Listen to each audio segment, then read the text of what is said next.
Hi, everyone.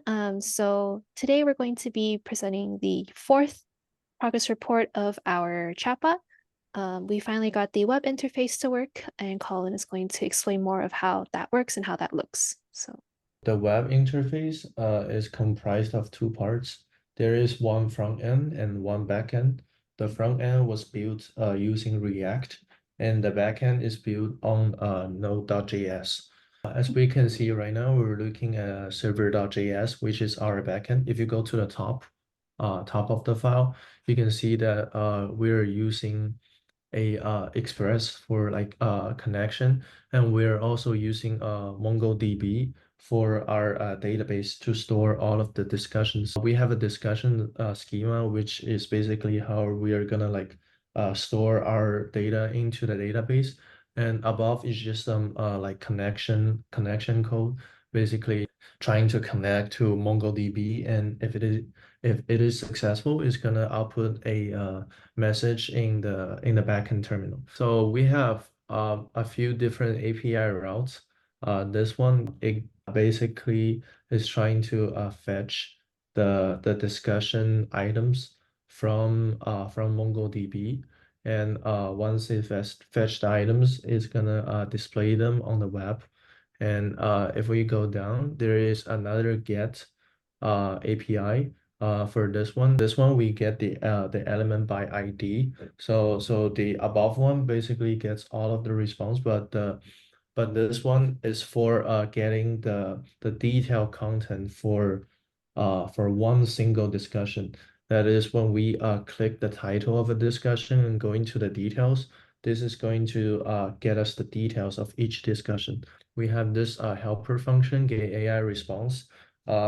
This is gonna connect to our Python file. It's gonna spawn a child process, and it is basically going to run the Python file and use the content of the user's question as input, the input argument, and it is gonna output the whatever this Python file is returning uh, back to the content section of the response by the AI. If we look at the post API, basically when a user asks a question, it's gonna wait for the AI to respond, and then it's gonna post all the content to the uh, database, and it's gonna get displayed on the web using the get API.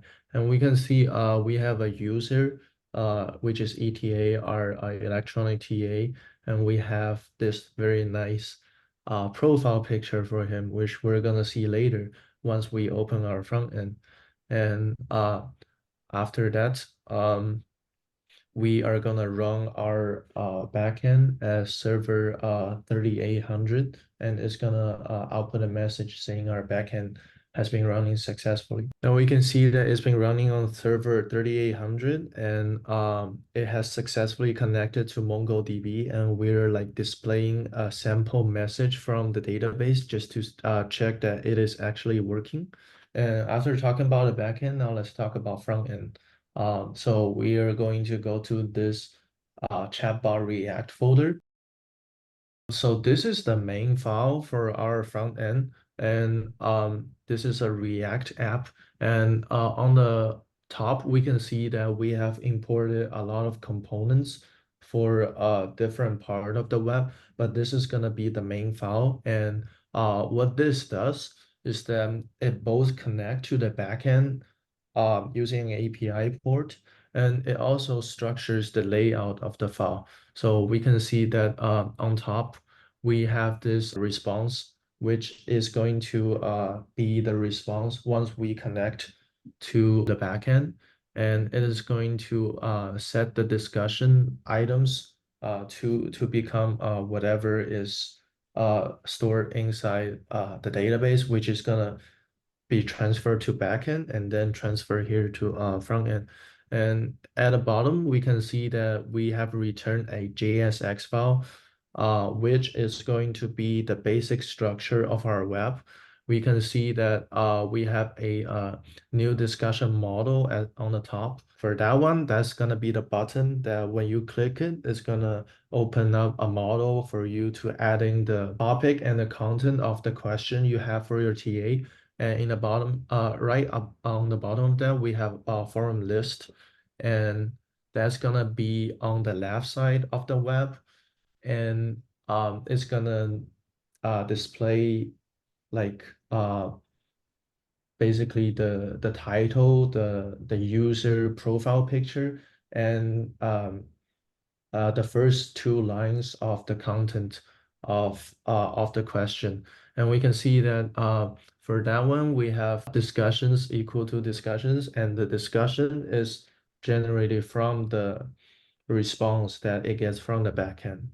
And on in the bottom, we have router.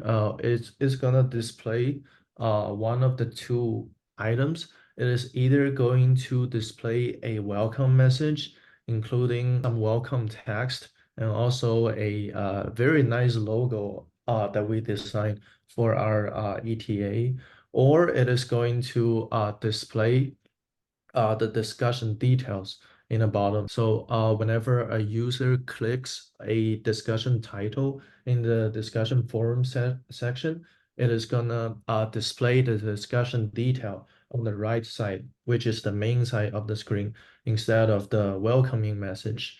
And for the front end, we're going to run npm run start, and it is supposed to run on a server localhost 3000. Nice. Notice that it was loading a little bit because it was creating connection with the backend and with the database. So we can see that it is mainly divided into three major components. There is this model, the button for adding a new discussion.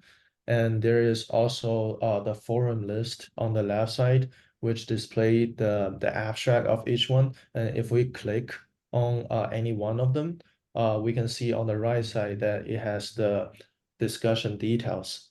So why not like we create a new question and test out its functionality? So once we click create question, it is going to send the question back to the backend, which is going to trying to run it to the Python file with the discussion question as input.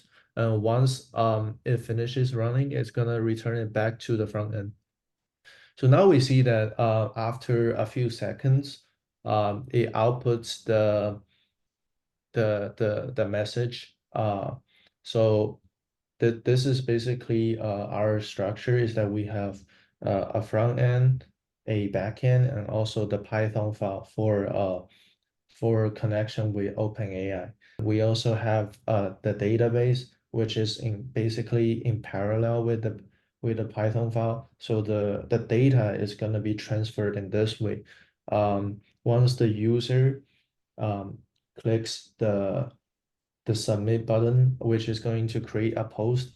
The post is going to be transferred from front end to back end, and then it is going to go from back end to the Python file.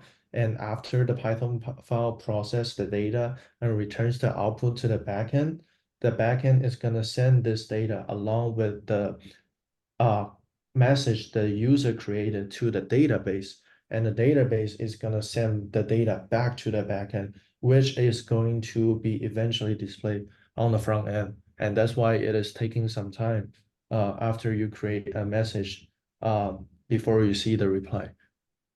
This is what we have so far for the web interface. Thank you. Thank you. Thank you.